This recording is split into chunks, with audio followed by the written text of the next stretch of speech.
Though China had been industrializing and growing, it was still largely poor. Vast swaths of the population had been through great turmoil and seen very little material growth. In 1977, the radicals of the Gang of Four, led by Mao's wife, had fallen as the party reordered itself following the death of Mao. Deng Xiaoping comes to power as China's new leader. Now independent of his old mentor, he sets his sights on a new vision for China. Yet there is great uncertainty. Much of the optimism from the mid-century had evaporated, and all the while, poverty and privation loom. Deng Xiaoping looks to Singapore, seeing a country becoming quite wealthy, all while maintaining its leadership and refraining from Western liberal democracy. Deng wants something like that for China. Fundamentally, he still believes in the vision of the party and of the revolution. Yet at this point in his life, he's become quite a pragmatist. He is much less concerned with ideological purity, and now he just wants to build his country. Deng Xiaoping had been a loyal follower of Mao beginning in the days of the revolution. In his younger years, he was quite fanatic, ruthlessly carrying out quite brutal campaigns, beginning to draw the concern from others within the party. As the CCP government materialized, he would be quite close to Chairman Mao, and the juxtaposition of the two was striking. Mao was a large man, ideological, who wrote poetry in his free time, while Deng was quite small, organized, and obsessed with numbers, quite pragmatic and mechanical. Deng would make his way into the government during the 1950s, yet as famines began to spread, Deng would become increasingly concerned by Mao's leadership. Mao would begin to become wary of this, yet for the time being, he needed Deng, and so as Mao would step back, relinquishing nominal power, yet retaining true power over the party, he would rise Deng to become a more prominent figure within the Chinese government. Through the early 1960s, Deng's prominence would grow. He appeared to be a central node of power and influence for the party, guiding it forward with his thoughtful pragmatism.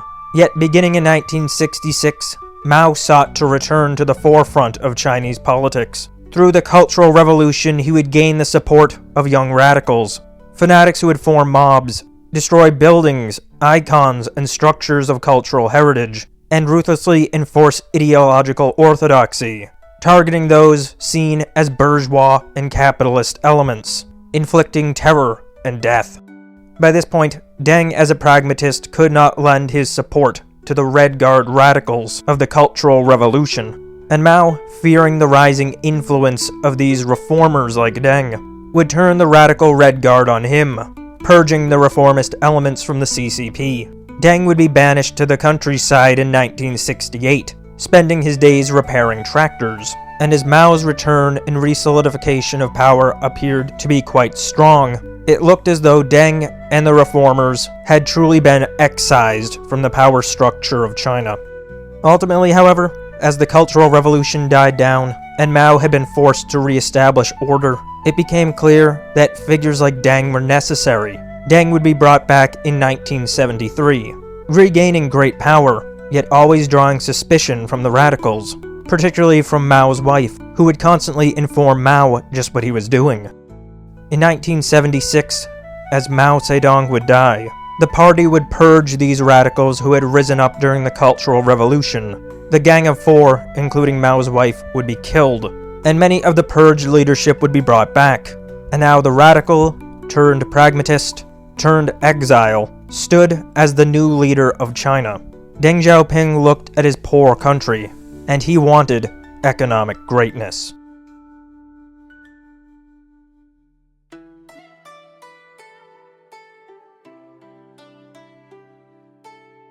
Deng would propose a new economic model. He wasn't seeking to fundamentally change the society nor government. Yet looking around at countries like Singapore and Japan, he would begin meeting with foreign economic, financial, and political figures, seeking to discover if their prosperity could be replicated for his own people. In 1978, the third plenum of the 11th Committee would launch the Reform and Opening Up policy. The Great Leap would end, and the collectivization policies of Mao would be stopped to be slowly unwound. Beginning in only limited scale, the household responsibility system would be introduced, establishing a pilot program for agricultural decollectivization. One of Deng's most famous comments was that he noted, "I don't care if it's a black or a white cat, so long as it catches mice." The ideological purity of collectivization in communism that had been deeply rooted within the party was not what his primary concern was. He wanted the material conditions of the Chinese to improve, and whether his means were orthodox or heterodox, he just wanted results. And so many of the policies that had been fundamental to the mid-century began to be unwound. The Chinese were being told that it was okay to accumulate capital, that it was okay to have property, and that the nuances of an economic system could change, for the fundamental goal of the CCP was the collective benefit of the people. If that meant decollectivization, then so be it. There was still some reluctance to engage too much with the outside world, however, particularly as the century of humiliation had at its core come from trade interactions with foreign powers. There was still a deeply seated fear about international commerce. Yet, particularly from speaking with Japanese figures, Deng would try out a new program. In 1979, he would establish the first special economic zone, initially in Shenzhen, later followed by Zhuhai, Jintao, and Xiamen. These zones would allow for the influx of foreign capital, and for the sorts of international commerce that were typical in Western countries. It was still limited, however. The Chinese leadership were not willing to become an open commercial economy immediately, and they wanted to see what would happen in these special economic zones, able to shut them off should the experiment prove disastrous. Particularly learning from the Japanese following a visit in 1978. New financial ideas would begin to be introduced. There would be large-scale banking reforms. And in 1984, the People's Bank of China would gain the status of China's central bank. The 1980s would see an expansion of rural agricultural reforms. Rural regions were given the opportunity to engage in commercial endeavors, and new special economic zones would be created. Initially informal, in 1986, stock trading would re-emerge in Shanghai. The country was growing and beginning to become wealthier. However, there still was quite pronounced dissatisfaction that needed to be addressed. As there had now been multiple generations of CCP leadership of the country, it was becoming clear that there was a distinct ruling class, one which appeared nepotistic and corrupt to many. Many as well viewed state-controlled pricing over some goods and not others to be creating a rigged economy, where certain participants could benefit while others could not. People were questioning the idea of equality, the egalitarian ideas of fairness that had been professed by the Communist Revolution, and so movements would begin to rise, viewing the state and its leadership as corrupt. And on June 4th, 1989, nothing would happen. It's fine. The 1980s and 90s would see rapid urbanization and heavy migration from rural to urban areas. The sheer rate would concern the government, who would begin policies restricting this internal migration. The country was getting much wealthier, however, as different regions were getting disproportionately wealthy, and wealth was highly correlated to party connection. There was an undercurrent, viewing the economy as unfair, and wealth divides would lead to elements of instability. However, by and large, there was an optimism in the country. The economy was expanding, trade was increasing, and now, for the first time, a true middle class was emerging. The 1990s would see great private sector growth, as well as a rise of a consumer culture within the country. However, much of the growth that was occurring in the country was heavy industry, driven particularly by labor cost arbitrage. The country was able to manufacture quite cheaply, and this would lead to an enormous boom in urban factory jobs. This large and increasingly urban population was worrying the government, for up until then, most of the country had survived as farmers. If there was this enormous urban population, and a disproportionately smaller agrarian population, then the material and food needs may be fundamentally unbalanced. There was as well a concern that the growth of the population would outstrip the growth of the economy, and so, throughout the 1980s and 90s, the government imposed a one-child policy, which doesn't have any foreseeable problems. As the economy was growing larger and larger through heavy industry, there was as well a financial economy that would grow. In 1990, Shanghai and Shenzhen stock exchanges would reopen, and 2 years later, the officially stated model of the economy would be a socialist market economy with Chinese characteristics. In 1994, the Chinese renminbi currency would become convertible for international trade. This was a period of experimentation. This was a period of great growth. China emerged back onto the global stage, and its economic rise was meteoric. Rapid economic growth like this does have destabilizing elements, and there were concerns for social matters. Yet, by and large, confidence was growing, and standard of life was improving. Things were growing and becoming better at the fastest rate that the Chinese population had ever seen. Yet there were as well some risks, for foreign finance and capital saw the enormous opportunity of China, and while most were simply seeking to do business, others wanted to get their fingers into China. The fears that the Chinese had had since the days of the opium trade were not unfounded. Just off the coast in Hong Kong, the enormous British Hongkonese banking and commercial network was downstream of the very firms that had enforced the opium wars. Some of these were even the same companies, owned by the same families. The enormous opium merchant we saw in the first episode, William Jardine, had created a great merchant empire, and one that still existed in the later 20th century and today. Jardine Matheson was an enormous conglomerate. Vast wealth and financial and economic power that had been built up by the institutions that had imposed the century of humiliation were still in operation.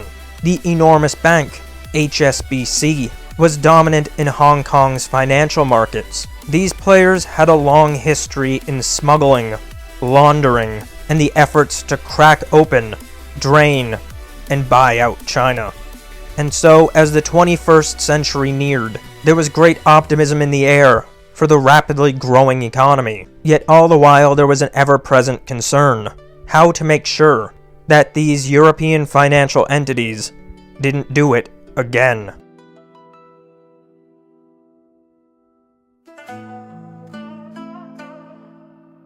Throughout these years, while many began to proclaim China as a great rising power, a booming economy that would create great wealth, it was as well becoming a canvas for liberal theories. The theory of constructive engagement was based on the liberal notion of tabula rasa, that since all men are blank slates, differentiated only by the economic and social conditions imposed on them, ultimately everyone yearns to be a liberal just like the Westerner. And if people can be freed from material privation and the oppressive constraints of backward cultures and unscrupulous rulers, then they will become liberal and democratic. And so it was thought that yes, China is authoritarian now. They're collectivist and backward.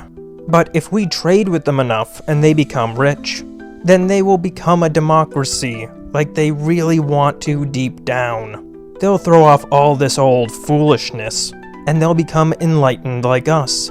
This was a genuinely deeply held belief by much in Western academia and politics. Of course, it didn't happen. But this was more than just a failed theory. Fundamentally, Western liberals are incapable of comprehending how the Chinese think and why their system works. It's much deeper than they don't get China, or that it's just something they haven't quite figured out. Fundamentally, it is actually impossible to simultaneously believe in liberal philosophy, at least to its full extent, and also comprehend how the Chinese think and accept why their system works. As a result, Western thinkers have again and again gotten China wrong. Their predictions have been catastrophically false. So why is that? Chinese thought is rooted in millennia of development. It is formed out of a nexus of ideas from Taoist, Confucian, Buddhist, and Maoist ideas, and as a result it is quite different from the liberal philosophy in the West, and particularly from the more Protestant-derived notions that exist in much of Northern Europe and the Anglosphere. So why didn't China become a liberal democracy as it got wealthier? If one believes fully in the assertions of liberal philosophy, then one must accept tabula rasa and the state of nature. If that is true, then all humans are fundamentally the same, and only shaped by culture and material conditions imposed on them. Thus, as material economic conditions in China become more like the West, it should become more liberal and democratic, more like the universal liberal man. This breaks down because the Chinese do not separate productivity from state and state from society. It's all one thing. It's all China. The collective effort of the Chinese. The wealthier that China gets, that means the more that China is working. The more successful the collective project that everyone is involved in is. And thus, if anything, they should be more enthusiastic for it. As prosperity increases, they should become more Chinese and not more European. Western thinkers fundamentally don't understand the notion of legitimacy in China. Going far back into Chinese history, the idea of the mandate of heaven arose. This is the notion of the legitimate ruler. So the idea goes that some rulers have legitimacy, and a legitimate ruler must be followed. This is the mandate of heaven. Yet if a ruler fails to fulfill his mandate, then he loses the mandate of heaven. Legitimacy derives from success. The legitimate ruler is the ruler who successfully rules, who brings prosperity to the Chinese people as a whole, to the collective Chinese endeavor of China. And if that legitimacy is lost, when the ruler loses the mandate, then it is the right and the duty of the people of China to overthrow the ruler, in order to bring about a new ruler who fulfills the mandate. In the West during these years, and certainly still today, a very common idea is that the Chinese state had low legitimacy because it became more authoritarian, particularly as Western media looked upon Tiananmen. They inflated it into something that wasn't conceptualized in China. They understood it entirely wrong. Western thinkers have now, for decades, continued to claim that the Chinese people do not like their government, that they want more individual freedoms, and that they view their government as illegitimate because it is not democratically elected. This is to say, they believe that the Chinese view their government as illegitimate because it is not Western. Yet in China, overwhelmingly, the Chinese care more about social stability over the idea of individual rights. There isn't even a Chinese word or phrase that directly translates to the term individualistic. The closest term is selfish. In China, what was seen is that the state became more strict and active, because that is what was needed for the collective endeavor of China. It wasn't an overbearing state pressing down on individuals. It was a powerful state leading and guiding the Chinese people as a whole forward on their collective endeavor. The West thought that government crackdowns meant a stifling of innovation and growth, but to the Chinese, crackdowns and growth couldn't be disentangled. Government crackdowns were China itself, acting decisively and with direction. Crackdowns weren't stifling, crackdowns were growth. And this goes to a quite interesting phenomenon. When Westerners and East Asians are shown pictures, Westerners tend to identify the individual objects that they see. For example, a picture of a table with some objects on it. The Westerner will pick out the individual objects, perhaps describe their actions. Or in a landscape, the Westerner might pick out things like the trees or the river. Yet the East Asian tends to identify the relationships, the larger context of the entire image. There's been psychological theorizing on why this may have happened, with one quite popular theory being that as rice cultivation became quite popular in southern China, a practice which then later spread across the nation, the techniques involved in rice farming involve much more widespread coordination amongst larger numbers of people than the farming of wheat or barley might. So for generations upon generations, they became inclined to think of everyone in relation to each other, as their very survival depended on it. This is just one theory, and ultimately we don't know why that difference exists. Yet it appears to be a quite strong phenomenon. The East Asian will generally identify relationships and the whole.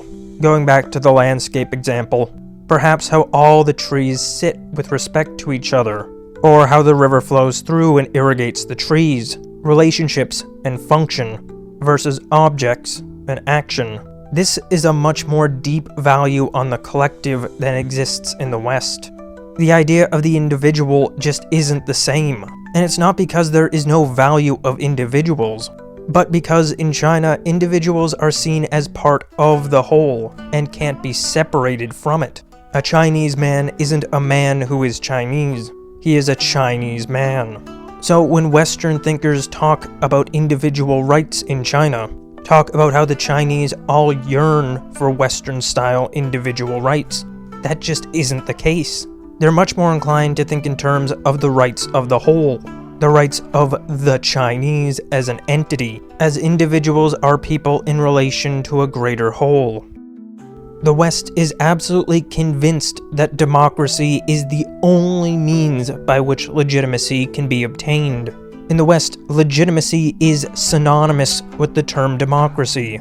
Democratic means legitimate. And even though in the West there is a clear oligarchic ruling class, there still is at least a strong symbolic sense that democracy is right because it is the will of the people. The individuals express their will, and that creates legitimacy. However, China has nothing like this thought. In fact, most societies don't. In fact, democracies aren't the norm in human history, and they don't have very good track records. In fact, most human thinkers ever have referred to democracy as, oh, that terrible system that always collapses. The West is really quite unique in this regard, and it's not a universal. Much of modern Chinese systems can trace their origins back to the Confucian bureaucracy that arose during the Tang Dynasty, with roots going back to the Qin Dynasty in the 3rd century BC. Confucius himself is thought to have been born in the 6th century BC. This conjunction of Confucian thought and the bureaucratic system which arose over centuries in China, really solidifying during the Tang, during the 7th to 10th centuries, is very deep and very fundamental to how the Chinese think of governance and the state. It values competence. Within Chinese thought, competence is legitimacy. Imagine this hypothetical scenario. All the people of China were given equal vote, and they could vote for who they wanted their ruler to be. The Chinese people voted overwhelmingly for one figure. The people loved him. He entered into government, yet did a bad job. The crops failed, the country was invaded, and the economy collapsed. In the chaos, a warlord arises. By force, he conquers the nation. The people are given no choice, and they do exactly as he says. However, the next year there's a bountiful harvest. The economy booms, and he drives out the foreign invaders. The country is now in a time of prosperity. The Westerner would view the first elected figure as legitimate, because the people chose him.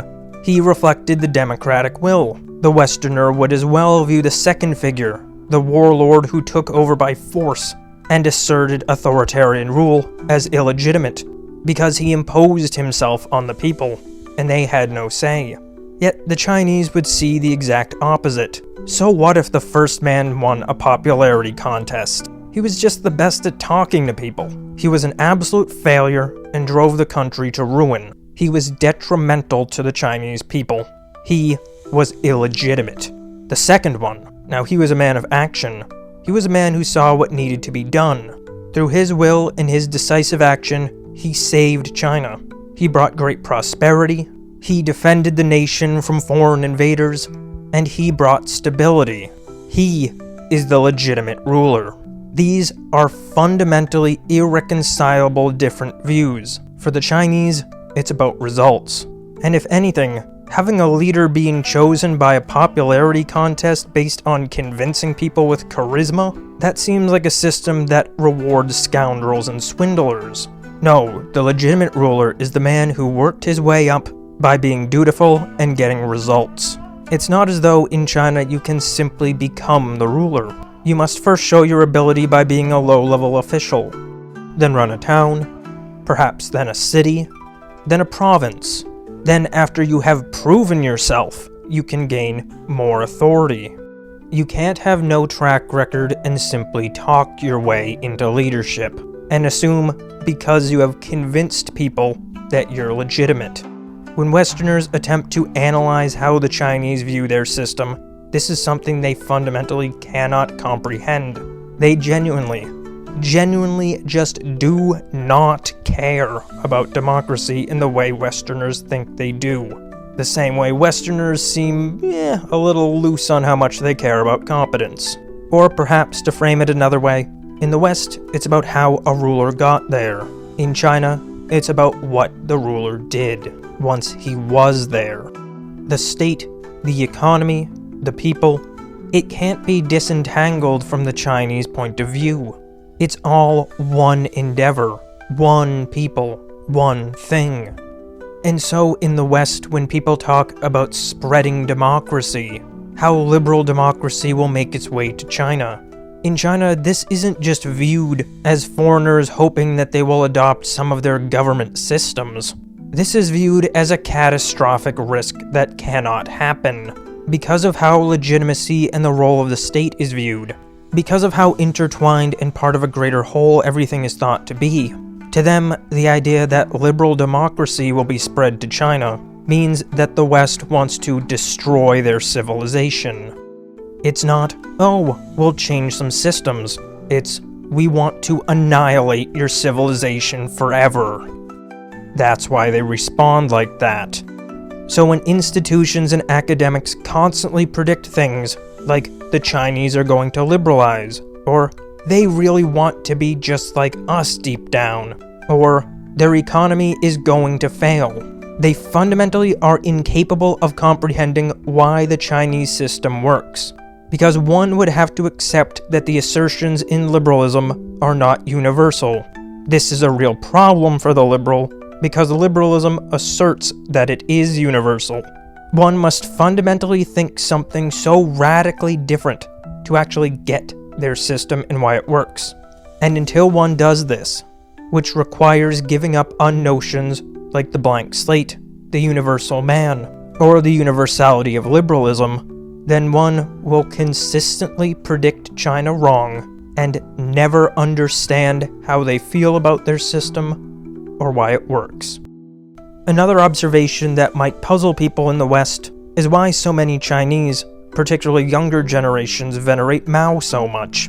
The West look at Mao Zedong and say, look at the chaos of the Cultural Revolution. Look at the horrors of the famine. They see the brutality and the suffering of the era, and just can't comprehend why young people have such veneration for him. But it really isn't about any of those things. It's because he gave the Chinese a sense of pride and made them sovereign again. It's not that they yearn to go back to this period. It's not that they want to have those systems, to have that economy. It's not that they want their lives to be like those ancestors. It's none of that. But think back to the century of humiliation. Imagine that your country is dominated by foreign drug merchants. Imagine that your foreign policy has been dictated to you by foreign armies who walk all over you and humiliate you on the global stage. Westerners, to a great extent, forget just how much pride means to people, just how important self-respect still is to other cultures. The conditions in the century of humiliation were awful. There was vast poverty. There was tremendous suffering. There was widespread addiction. But also the nation wasn't truly sovereign. It constantly had treaties imposed on it, and it couldn't even say no to the opium merchants. What happened after the founding of the People's Republic of China was that the Chinese said no to the foreign powers. And that's what Mao is. He's the one who said no. And that's something that many of the Chinese, and particularly the younger Chinese, have very strong feelings toward. As deep down, even today, a very powerful motivation is remembering the century of humiliation and being unwilling to ever be pushed around by foreign powers again. And unfortunately, when it comes to understanding China, so much of this is just too alien in the West. These notions of legitimacy, these notions of the collective, and the way they feel about pride and sovereignty just don't exist within the liberal framework. And so when considering China, it's very important to consider that they really do think differently. And while some Westerners may scoff at these ideas and say that they're backward, it's worth recognizing just how long China has persisted. Clearly something in their ideas work.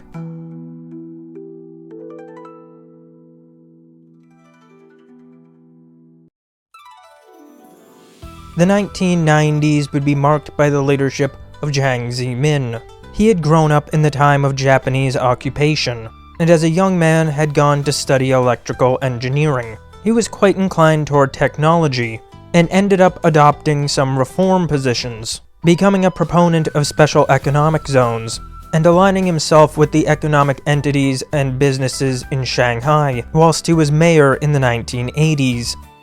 As he ascended to leadership, consolidating government, party, and military power, these years would see massive moves of China integrating into the global economy. Within Chinese politics, there's really just the Chinese Communist Party. But as with all large human systems, there are factions. In the West, this is often portrayed as power blocks that are constantly at odds with each other. Yet this isn't always the case. Certainly power blocks can arise, and have in Chinese history. But very often they're more like informal networks, aligned interests and experiences, people who network and associate with each other, spheres of influence, association, and favor, ones who tend to share worldviews. Jiang Zemin was associated with the Shanghai Gang, a network that formed around the business interests of Shanghai during his time as mayor. He was very enthusiastic toward these new economic developments, and as leader he would increase the interests of the ascending coastal elite businessmen. He was quite technocratic and highly focused on stability. He would be a proponent of the three represents theory, a proposition that the role of the Chinese Communist Party is to represent Chinese productive development, to represent Chinese culture, and to represent the interests of the Chinese people. With this outlook, he would welcome businessmen into the Chinese Communist Party, and align a relationship between businessmen and the government. In 2001, under Jiang, China would apply to join the World Trade Organization. These years would see a large degree of economic liberalization, and substantial integration into the global financial system. This CCP was encouraging China to be a manufacturing powerhouse, and that it certainly was doing. Much more of the population began to work in manufacturing, and China took on the role as the world's factory. While the economy was booming, things looked to be quite optimistic for the nation. However, the foreign financial power risk really began to become elevated during these years. In these years, Western powers, particularly those in Anglo-America, began to shift their attention to China.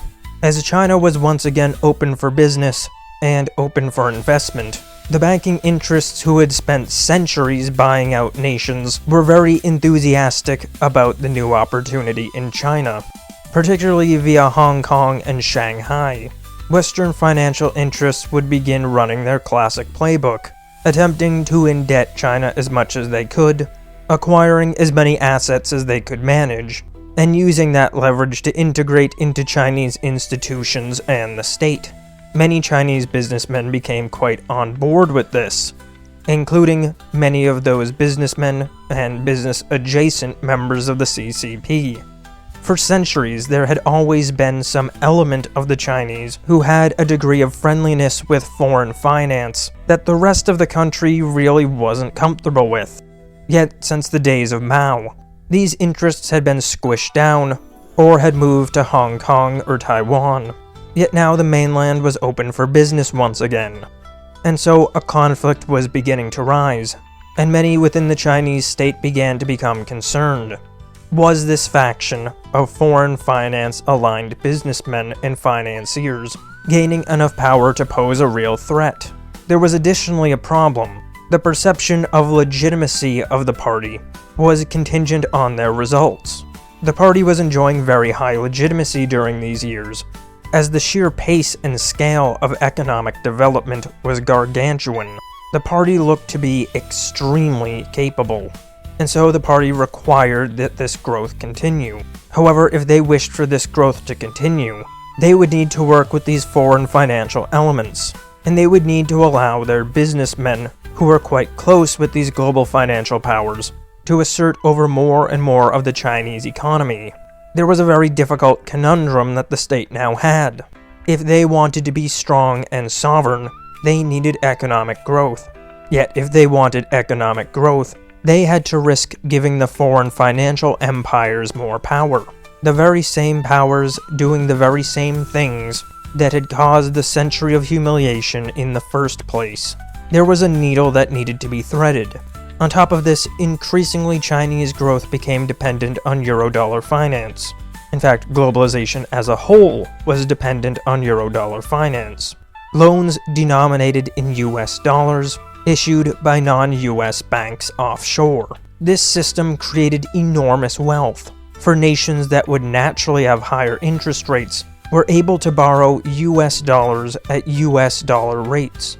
This created artificially extremely cheap credit across the world, and the banks who issued these loans were not required to have the same reserves nor collateral that US banks issuing US dollar loans in the US had.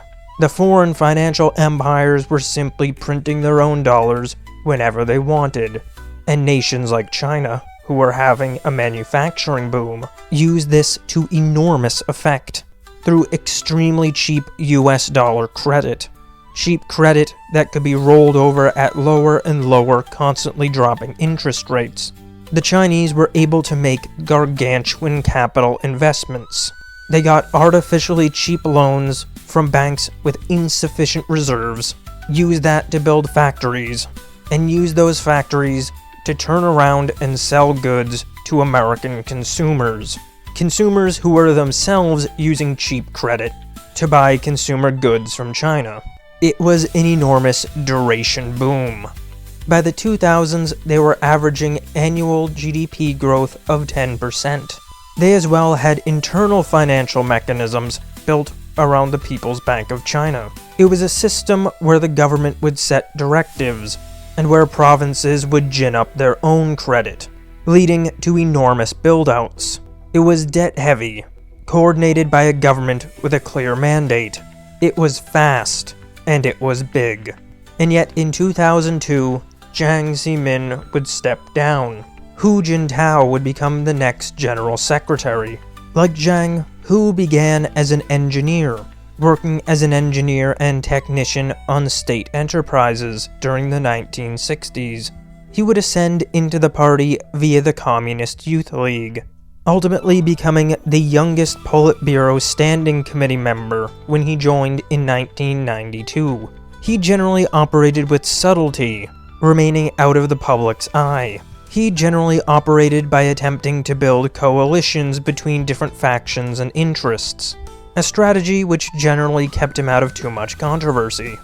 As he gained more prominence, he remained quite heavily associated with party members who had come up through the Communist Youth League. Unlike Jiang Zemin's more coastal and elite perspective, this associated Hu more with the rural regions, with his focus of technocratic governance being the building up and maintenance of rural China.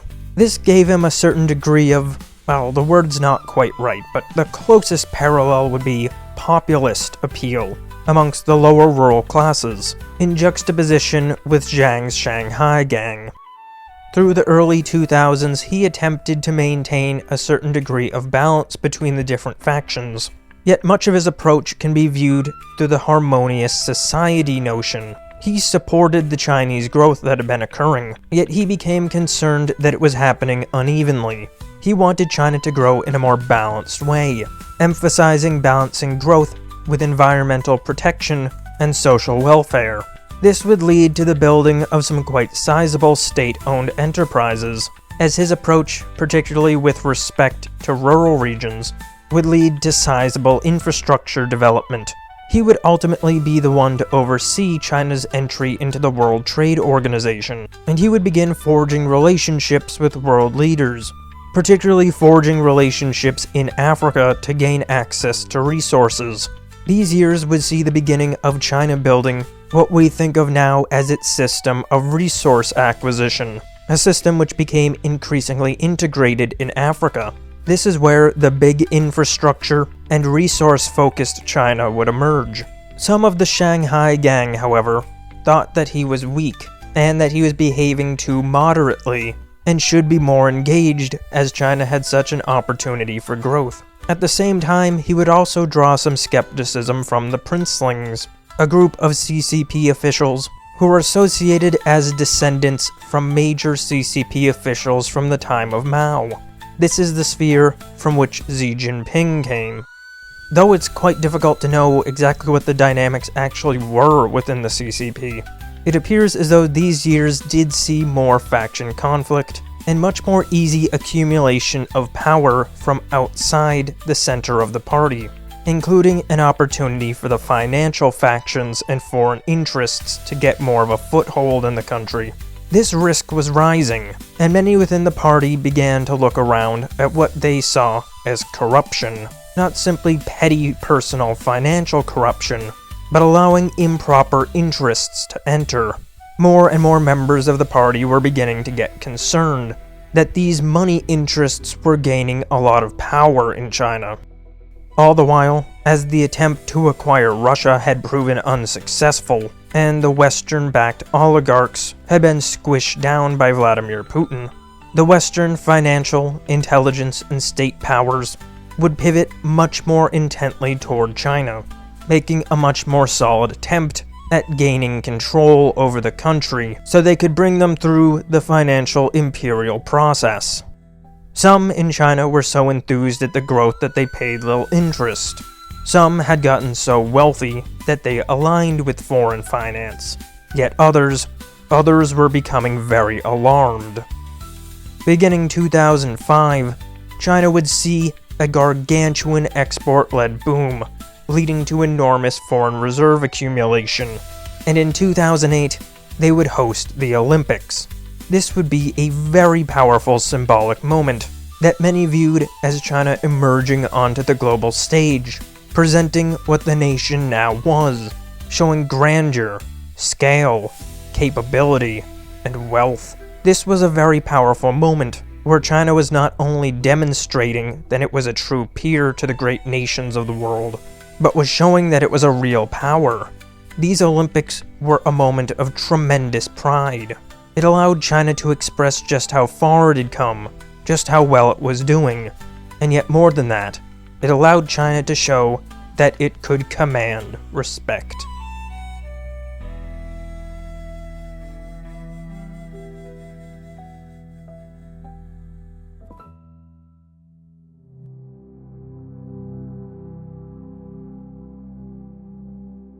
In 2008, all of the world would enter crisis as credit markets crunched, fixed income portfolios plummeted, and financial firms shuttered. As at this point China had become thoroughly integrated into the global financial system, and had a great deal of its system based on Eurodollar finance, China would not be spared from 2008, though its experience would be quite different than many other nations. Beginning in 2007, China had begun a policy of raising interest rates. This was done in an effort to curb inflation. This would ultimately, however, lead to a decrease in national exports. However, at least at first, the country was insulated from some of the earlier stages of the financial crisis. The real shock would hit in the summer and autumn of 2008. As the global financial crisis would ripple around the world, demand for Chinese manufactured goods would plummet. The Chinese economy had become very dependent on the global consumer, and as the world was staring down recession, and a very deep one, China's exports would be hit. Some of the first major effects were substantial layoffs of migrant workers, and over time, many factories, particularly in coastal regions, would begin to close. Through October and November of 2008, the export slowdown would increase, industrial output would further stall, and Q4 GDP growth would slow to 6.8%, from 9% in Q3. The Chinese stock market would face a steep contraction, and many began to fear deflation. Now, these GDP figures may still sound good, but consider that this is an economy that was going through an enormous manufacturing boom, a manufacturing boom dependent on the global consumer and on credit. It as well was heavily based on government spending, infrastructure, and the financing of provincial governments. So when one factors all of that into the equation, a crunch this substantial, and in this type of economy, looks very risky. The crisis would begin to peak around December of that year. Unemployment would rise, further factories would close, unrest was palpable, and the government began to become concerned as to what would happen to their mandate. What would happen if they could no longer deliver prosperity? At this point, the People's Bank of China would begin several rate cuts, and spurred on and directed by government, banks would increase lending. They would begin attempting to pivot to the domestic consumer, and the government began to look at further infrastructure projects in an effort to ameliorate the crisis. Stimulus would ramp up significantly through 2009, and the government would begin massive subsidies, subsidizing not only via infrastructure development, but going down even to the level of subsidizing individual appliances. The government was directing further lending, interest rates were coming down, the government was building large projects, and now they were even subsidizing things like household appliances and cars. It was one of the largest scale stimulus efforts in all of history, and by 2010, it seemed to work. There would be a strong economic rebound, and asset prices, particularly in real estate, would begin to rise sharply. The People's Bank would begin to raise rates, and GDP growth would hit 10.6%. This created a new economic model, a model that ran on high debt, large government outlays, and large infrastructure investment. This is when we would begin to see things like the enormous routes of high-speed rail. It was stimulatory, and meant to keep the economy going. But more than that, seeing all of these developments increased the sense of pride and confidence amongst the population. As the crisis would abate, the Chinese economy would retain its position as among the most dominant in the world. The perception of government legitimacy would increase, as it had demonstrated its ability to deal with the crisis. However, the nation was still at a crossroads. It had seen the effects of a more directly involved command economy, and it had seen how risky being so sensitive to global finance could be. Yet at this point there were competing economic interests, and many of those associated with global capital and Western finance were becoming quite powerful in government. Many were quite concerned about this as a corrupting force, and so the nation had to make a decision as to what it wanted its future to look like. The party had to decide what it was going to be, and on November 15th of 2012, some direction would become evident. During the first plenary session of the 18th Central Committee, Xi Jinping would be elected to General Secretary and Chairman of the Central Military Committee. Xi Jinping was to be the new leader of the CCP.